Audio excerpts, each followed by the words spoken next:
সারা রাত মোবাইল টিপে সকাল 9টা থেকে মোবাইলের মাঝে চার্জ নাই, মোবাইলের মাঝে চার্জ নাই। এবার মাইকিং চলে সকাল 8টা থেকে বিকাল 4টা পর্যন্ত কারেন্ট থাকবে না। এবার টেনশন আছে না নাই? সারাদিন কারেন্ট থাকবে না, আর যদি কারেন্ট না থাকে আমার মোবাইলটা বন্ধ হয়ে যাবে, আর ওই পারে কথা বলা যাবে না।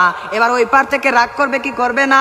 করবে। এবার যখন বিকাল 4টা বেজে গেল, যেই মাত্র কারেন্ট আসলো আর মোবাইলটা চার্জে লাগাইয়ে টিপানো আরম্ভ, এবার মেসেজ করে হাই।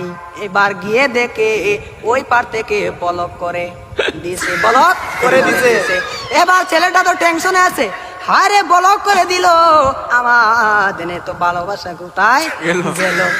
এবার 2 দিন পরে ব্লকটা খুললো, 2 দিন পরে ব্লকটা খুললো। এই 2 দিনের মাঝে ছেলেটার আরেকটা হয়ে গেছে, আরেকটা হয়ে গেছে। এবার মেয়েটা বলে তোমার সাথে আমি পালিয়ে যাব, আমাদের বাড়িতে মানবে না, চলো আমরা পালিয়ে যাই। আমি রাগ করেছিলাম, আমার রাগ তুমি কেন ভাঙ্গাও না? আর ছেলেটা রাগ কি ভাঙ্গাবে, এই 2 দিনের মাঝে আরেকটা কপালের মাঝে জুইটা গেছে।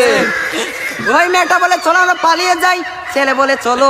এবার ছেলেটা মনে মনে ভাবে তোমার একটা শিক্ষা দিতে হবে। এবার মেয়েটা সকালে স্টেশনের মাঝে গাড়ি গুটি লইয়া রেডি। এবার ছেলেটা তো আসে না, আর মেয়েটা বাড়িতে কি যাবে, বাড়ির মাঝে 3 হাত লম্বা একটা চিঠি দিয়া পাইছে। পাশের গ্রামের রফিক মিয়ার সাথে পালিয়ে যাবে, বাড়িতে চিঠি দিয়ে যায়, আমি আর বাড়িতে মাঝে কোনোদিন আসবো না। তার নয় কার না, আমি আর কোনোদিন বাড়ির মাঝে আসবো না। আমি চলে গেলাম পাশের গ্রামের রফিক মিয়ার সাথে। এবার রফিক মিয়া তো আর